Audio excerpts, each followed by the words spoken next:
खैरपुर पंजाब का एक छोटा सा गांव, जहां सुबह की धूप मिट्टी की गलियों को सोने की तरह चमकाती थी।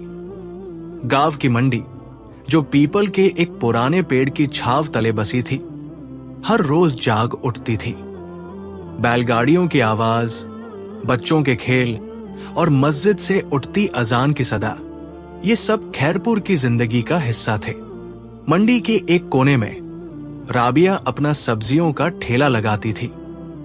30 साल की राबिया गेहुआ रंगत, नीली सलवार कमीज और लाल दुपट्टा पहने अपनी मेहनत से अपने 2 बच्चों बिलाल 6 साल और आयशा 3 साल की परवरिश करती थी।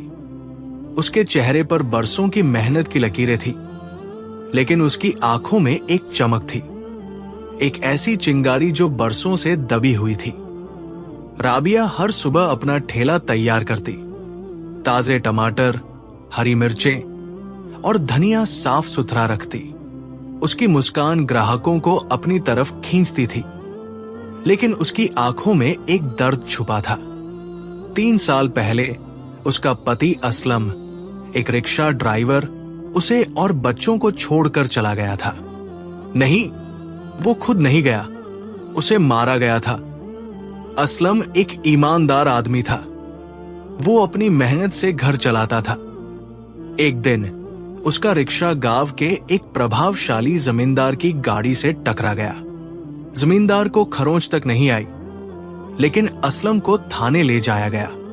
राबिया ने दिन रात थाने के चक्कर लगाए, गिड़गिड़ाई, लेकिन कोई सुनवाई नहीं हुई।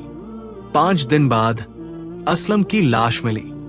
पुलिस ने उसे आत्महत्या करार दिया, लेकिन राबिया जानती थी कि ये झूठ था।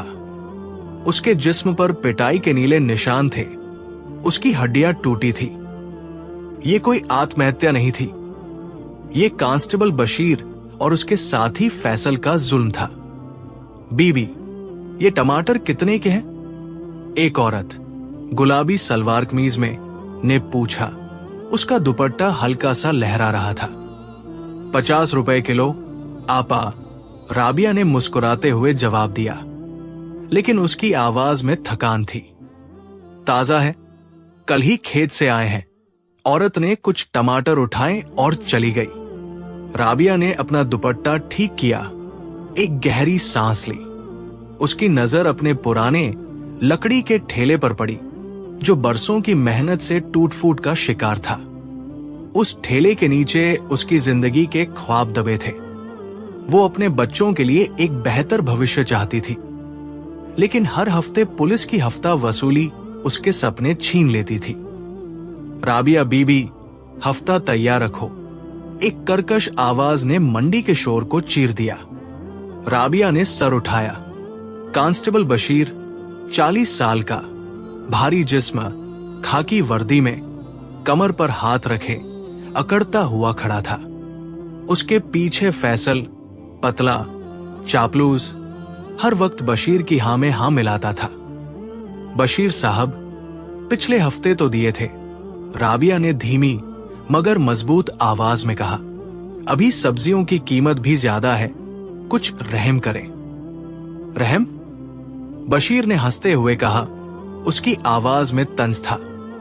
ये गांव हमारा है बीबी, जो हम कहें वो मानो, वरना ये ठेला उठवा लूंगा। राबिया की आंखों में एक पल के लिए डर झलका, लेकिन फिर वो चिंगारी दोबारा जाग उठी। उसने अपना दुपट्टा ठीक किया, अपने ठेले पर बिखरी सब्जियों को देखा। उसकी मेहनत, उसके बच्चों का भविष्य, सब इस ठेले में बंद था। नहीं बशीर साहब, उसने कहा। उसकी आवाज अब चट्टान की तरह मजबूत थी। अब बस, बहुत हो गया। बशीर का चेहरा गुस्से से लाल हो गया। तो फिर देख, उसने एक जोरदार धक्का दिया और राबिया का ठेला लड़खड़ाकर उलट गया। टमाटर सड़क पर लुढ़क गए, हरी मिर्चें बिखर गई और धनिया मिट्टी में मिल गया। मंडी में सन्नाटा छा गया। ग्राहक, दुकानदार सब रुक गए। राबिया ने जमीन पर बिखरी अपनी मेहनत को देखा। उसकी आंखों में आंसुओं की जगह आग भड़क उठी। वो उठी, अपनी पुरानी घिसी हुई चप्पल उतारी और एकदम से बशीर की वर्दी की कॉलर पकड़ ली।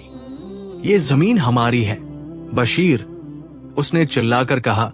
उसकी आवाज मंडी के कोने कोने तक गूंजी। तुमने मेरा असलम छीन लिया, अब मेरी इज्जत नहीं छीन सकते। उससे पहले कि बशीर कुछ कहता, राबिया ने एक जोरदार थप्पड़ उसके चेहरे पर मारा। थप्पड़ की आवाज इतनी तेज थी कि गांव की गलियों में गूंज उठी। बशीर लड़खड़ाकर पीछे गिरा। उसकी नाक से खून बहने लगा। फैसल ने लाठी उठाई, लेकिन राबिया ने एक झटके से उसे भी धक्का दे दिया। तुमने मेरा घर उजाड़ा, वो चिल्लाई। उसकी आवाज में बरसों का गुस्सा था। अब देखती हूं तुम क्या कर सकते हो। मंडी में मौजूद एक नौजवान अली, जो अपने पिता की दुकान पर काम करता था, ने अपना स्मार्टफोन निकाला और ये सारा मंजर वीडियो में कैद कर लिया। 30 सेकंड की वो वीडियो जो खैरपुर की तकदीर बदलने वाली थी।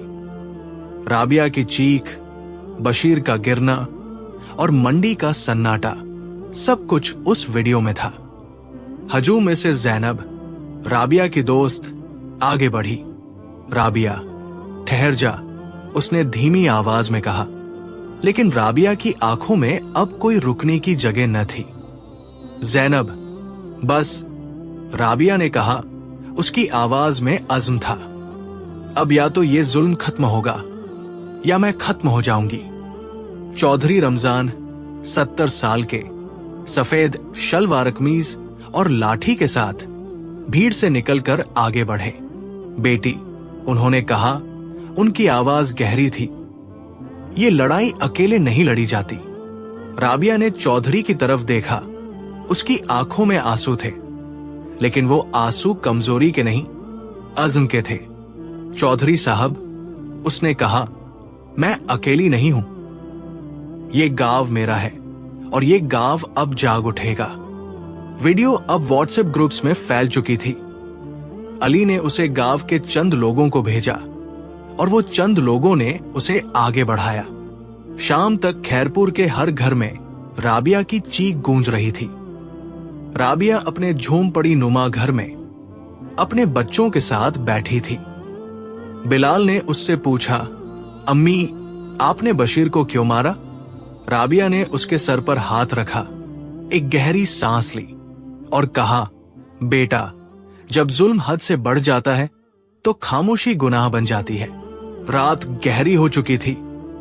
खैरपुर की गलियां खामोश थी, लेकिन राबिया के दिल में एक तूफान उठ रहा था। वो तूफान जो खैरपुर की तकदीर बदलने वाला था। खैरपुर की रात जो हमेशा खामोश रहती थी, आज एक अजीब सी हलचल से भरी हुई थी। राबिया के झोंपड़ी नुमा घर के बाहर मिट्टी की गली में चंद लोग जमा थे। उनकी आवाजें धीमी थी, लेकिन उनके लहजों में एक अज़्म था, एक बगावत की चिंगारी जो राबिया ने रोशन की थी। जैनब सब्ज सलवार कमीज में अपना दुपट्टा ठीक करती हुई राबिया के घर के दरवाजे पर दस्तक दी।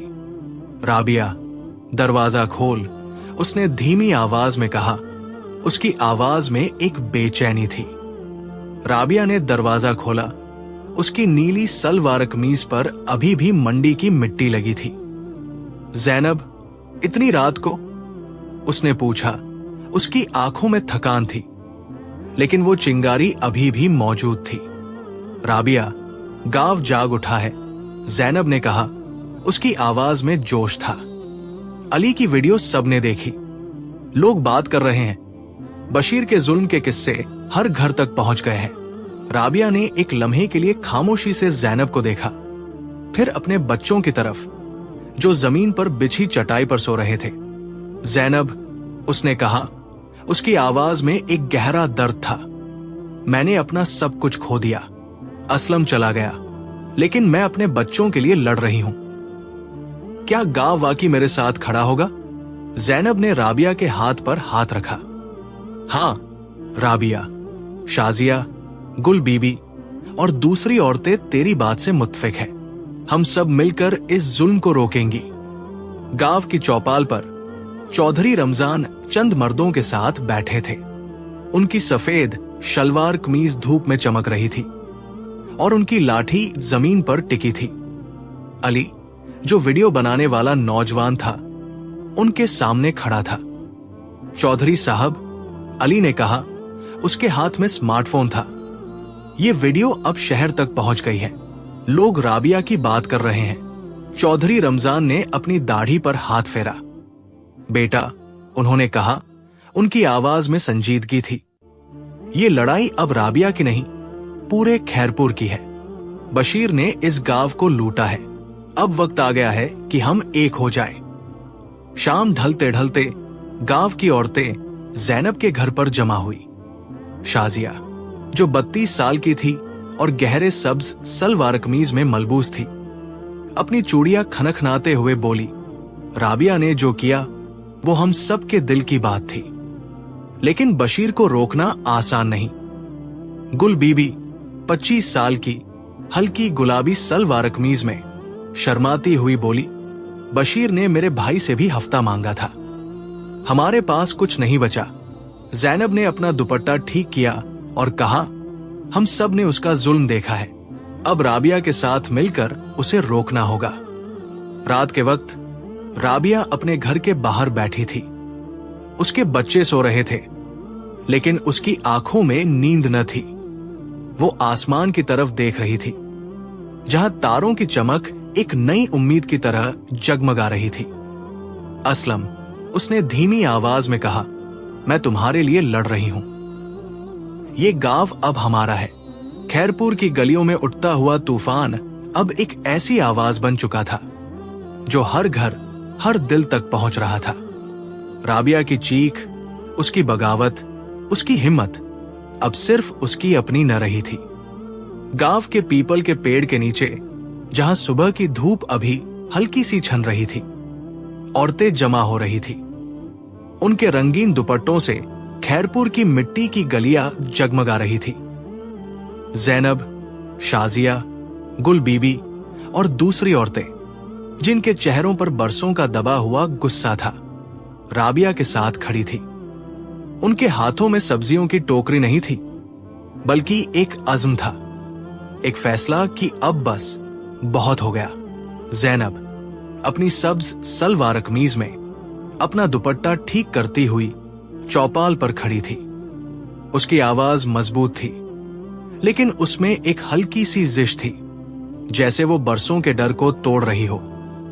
बहनों, उसने कहा, उसकी आवाज गांव की खामोशी को चीरती हुई, राबिया ने जो किया वो हम सब के दिल की बात थी। बशीर और फैसल ने हमारे घरों को लूटा, हमारी इज्जत को धमकियां दी। क्या हम अब भी खामोश रहेंगी? हजू में से शाजिया 32 साल की गहरे सब्ज सलवार कमीज में आगे बढ़ी। उसकी चूड़ियां खनखन रही थी, जैसे वो उसकी हिम्मत की गवाही दे रही हों। जैनब, उसने कहा, उसकी आवाज में डर और अज़्म का अजीब सा मेल था। मैंने अपने शौहर को बशीर के हाथों पिटते देखा। हमारी दुकान पर हर हफ्ते हफ्ता मांगा जाता है। अगर राबिया अकेली लड़ सकती है तो हम सब क्यों नहीं? गुल बीबी 25 साल की हल्की गुलाबी सलवार कमीज में शर्माते हुए बोली, मैंने अपने भाई को बचाने के लिए बशीर को पैसे दिए, लेकिन उसने फिर भी उसे मारा। अब हमारे पास कुछ नहीं बचा। उसकी आवाज में दर्द था, लेकिन उसके आंसू अब सूख चुके थे। राबिया अपनी नीली सलवार कमीज और लाल दुपट्टे में चौपाल के बीच में खड़ी थी। उसकी आंखों में वही चिंगारी थी जो अब एक शोले में बदल चुकी थी। बहनों, उसने कहा, उसकी आवाज गहरी, मजबूत और जज्बाती थी। ये लड़ाई मेरी नहीं, हम सब की है। बशीर ने मेरा असलम छीन लिया, लेकिन मैं अपने बच्चों के लिए लड़ रही हूं। अगर हम सब मिलकर आवाज उठाएं तो ये जुल्म खत्म हो जाएगा। भीड़ से एक औरत, जिसका नाम फातिमा था, आगे बढ़ी। उसने लाल सलवार कमीज पहन रखी थी और उसके हाथ में एक पुराना दुपट्टा था जो बरसों की मेहनत से फट चुका था। राबिया, उसने कहा, उसकी आवाज में एक अजीब सी शिद्दत थी। हम तेरे साथ हैं, लेकिन बशीर अकेला नहीं है, उसके पीछे पूरा थाना है। हम क्या करेंगी? राबिया ने एक गहरी सांस ली। उसका दुपट्टा हल्का सा लहराया। फातिमा, उसने कहा, उसकी आवाज में एक अज़्म था। हमारे पास सच्चाई है, हमारे पास हिम्मत है, और अब हमारे पास ये गांव है। चौपाल पर मौजूद मर्दों में से चौधरी रमजान 70 साल के, सफेद सलवार कमीज और लाठी के साथ आहिस्ता आहिस्ता उठे। उनकी दाढ़ी सफेद थी, चेहरा संजीदा, लेकिन उनकी आवाज में एक गहराई थी। बेटियों, उन्होंने कहा, उनकी आवाज गांव की मिट्टी की तरह मजबूत थी। ये खैरपुर हम सब का है। राबिया ने जो किया वो हम सब के लिए एक चिंगारी है। अगर हम सब मिलकर इसे शोला बनाएं, तो कोई बशीर, कोई थाना हमारा मुकाबला नहीं कर सकता। भीड़ से एक आवाज उठी, राबिया को इंसाफ दो। ये आवाज अली की थी, 20 साल के नौजवान की, जो जीन्स और शर्ट में मलबूस था। उसके हाथ में वही स्मार्टफोन था जिसने राबिया की बगावत को खैरपुर से बाहर तक पहुंचाया था। चौधरी साहब, अली ने कहा, उसकी आवाज में जोश था। मैंने वीडियो शहर के एक पत्रकार को भेजी है, वो कल यहां आ रहा है। अगर हम सब मिलकर आवाज उठाए तो बशीर को कोई नहीं बचा सकता। चौधरी रमजान ने सर हिलाया। बेटा, उन्होंने कहा, ये लड़ाई सिर्फ राबिया की नहीं, ये हम सब की है। कल सुबह हम थाने के बाहर जमा होंगे। अगली सुबह खैरपुर की मंडी एक नए जोश से भरी हुई थी। औरतें, मर्द, बच्चे सब थाने की तरफ जा रहे थे। राबिया अपनी नीली सलवार कमीज में सर पर लाल दुपट्टा ओढ़े भीड़ के बीच में चल रही थी। उसके पीछे जैनब, शाजिया, गुल बीबी और फातिमा थी। उनके हाथों में प्ले कार्ड्स थे जिन पर लिखा था, राबिया को इंसाफ दो, बशीर का जुल्म बंद करो। थाने के बाहर बशीर और फैसल खड़े थे। बशीर के चेहरे पर अभी भी राबिया के थप्पड़ का लाल निशान था, लेकिन उसकी आंखों में गुस्सा था। ये क्या तमाशा है? उसने चीख कर कहा। उसकी आवाज में घमंड था। चलो सब वापस जाओ, वरना सबको अंदर कर दूंगा। राबिया आगे बढ़ी। उसकी आंखों में कोई डर न था। बशीर, उसने कहा।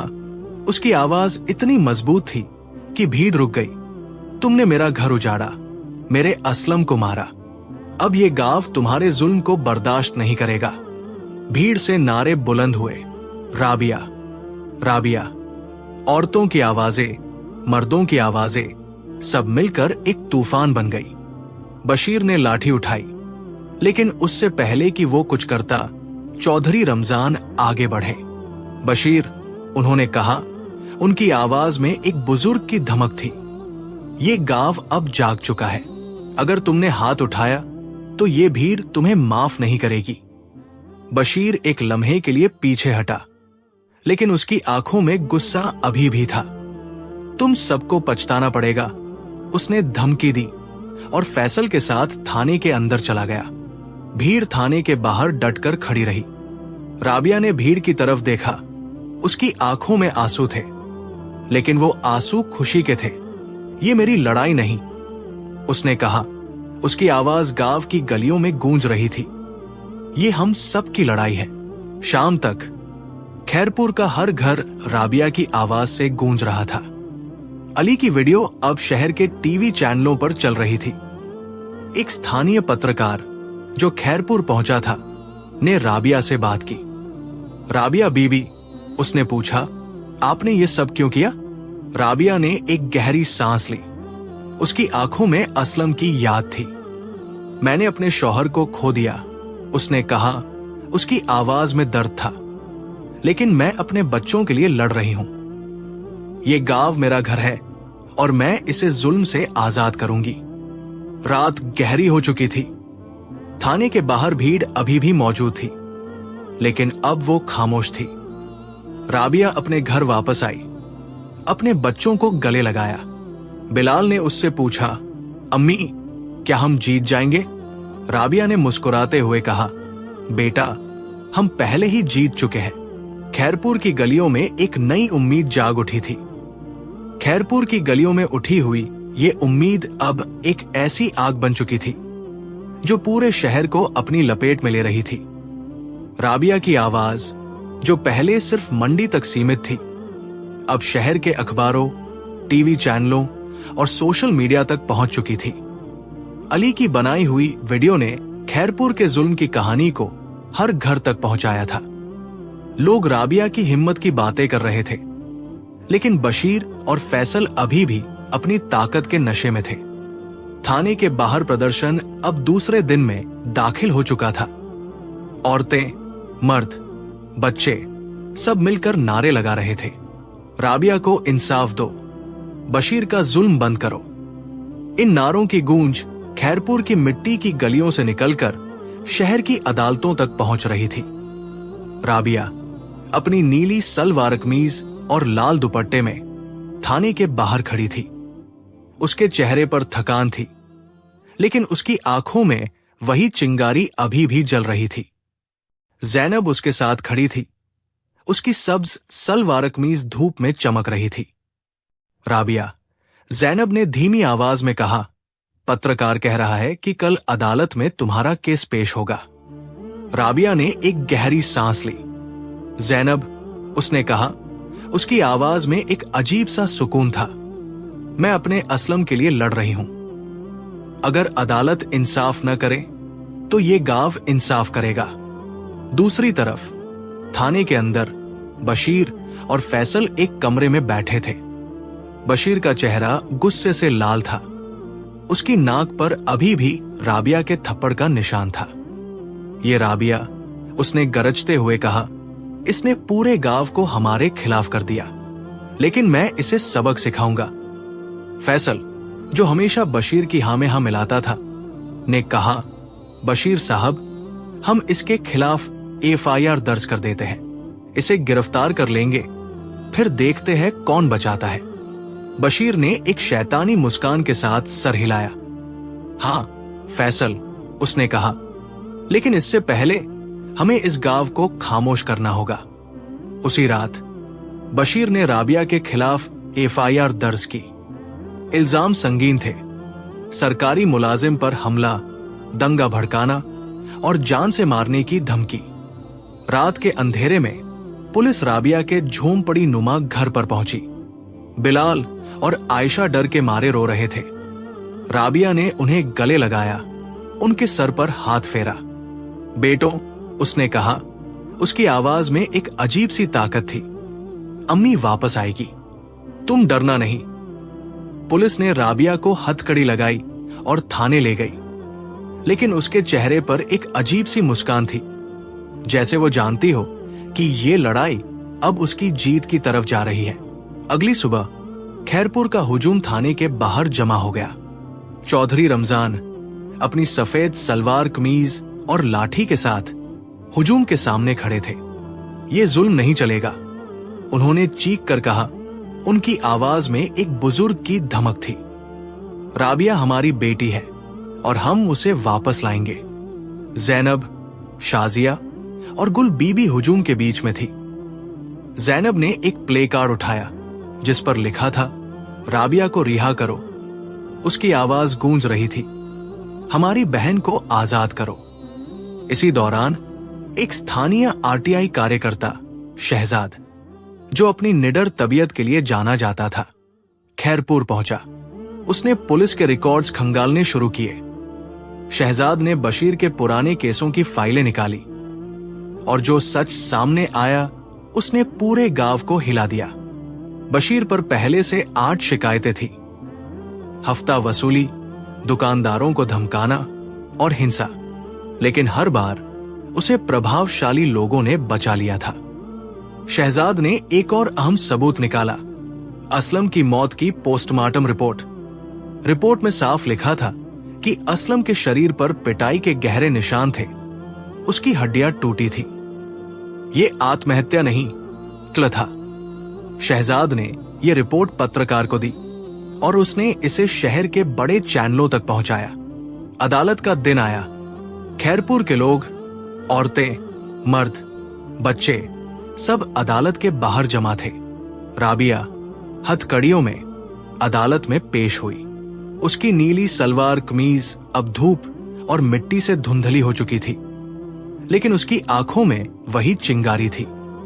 जज, एक बुजुर्ग आदमी जिनकी ऐनक छोटी सी थी, ने राबिया की तरफ देखा।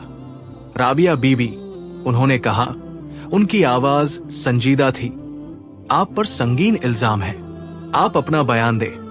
राबिया ने एक गहरी सांस ली। उसकी आवाज में एक अजीब सी ताकत थी।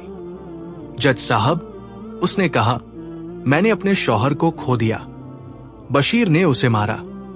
उसने मेरी मेहनत को मिट्टी में मिला दिया। मैंने सिर्फ अपने बच्चों के लिए आवाज उठाई। अगर यह जुर्म है तो मैं जुर्म कबूल करती हूं। अदालत में सन्नाटा छा गया।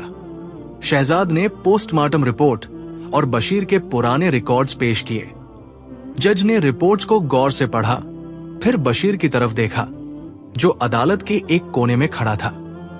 कांस्टेबल बशीर, जज ने कहा, उनकी आवाज में गुस्सा था, ये सबूत आपके खिलाफ है। आपके पास क्या कहने को है? बशीर की आवाज लरज रही थी। जज साहब, ये सब झूठ है, उसने कहा, लेकिन उसकी आवाज में वो घमंड नहीं था जो पहले था। जज ने अपना फैसला सुनाया। राबिया के खिलाफ तमाम इल्जामात खत्म किए जाते हैं। उन्होंने कहा। उनकी आवाज अदालत में गूंज रही थी। बशीर को फौरन मुअत्तल किया जाता है और उसके खिलाफ कत्ल और बदी के इल्जामात की तहकीकात होंगी। अदालत के बाहर हुजूम ने खुशी से नारे लगाए। राबिया, राबिया। जैनब ने राबिया को गले लगाया। उसकी आंखों में आंसू थे। तूने कर दिखाया, उसने कहा। उसकी आवाज जज्बात से भरी थी। राबिया ने हुजूम की तरफ देखा। उसकी आंखों में एक नई रोशनी थी। ये जीत मेरी नहीं, उसने कहा, ये खैरपुर की जीत है।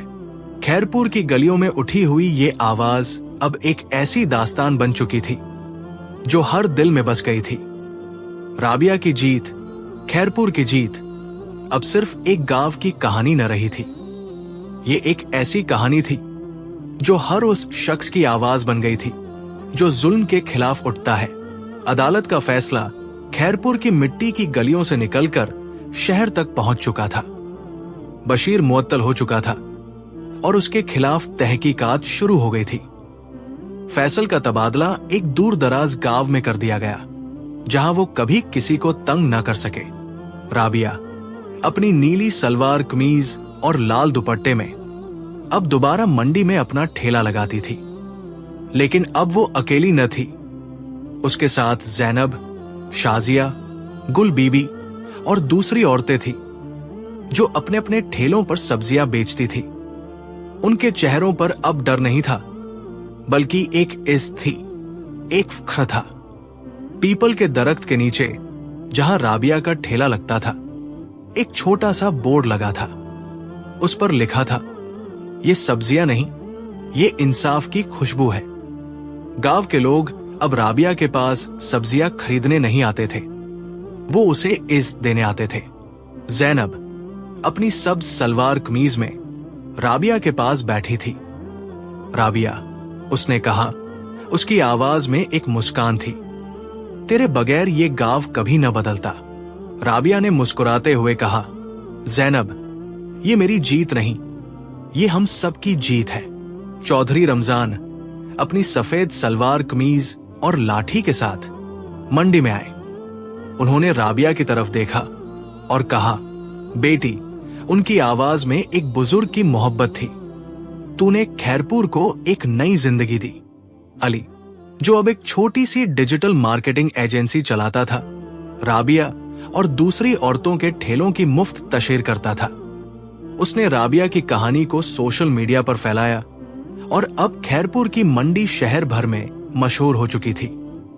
लोग दूर दूर से राबिया की सब्जियां खरीदने आते थे, लेकिन वो उसकी हिम्मत की कहानी सुनने भी आते थे। राबिया अपने बच्चों बिलाल और आयशा के साथ अपने झोंपड़ी नुमा घर में बैठी थी। बिलाल ने पूछा, अम्मी, अब क्या होगा? राबिया ने उसे गले लगाया।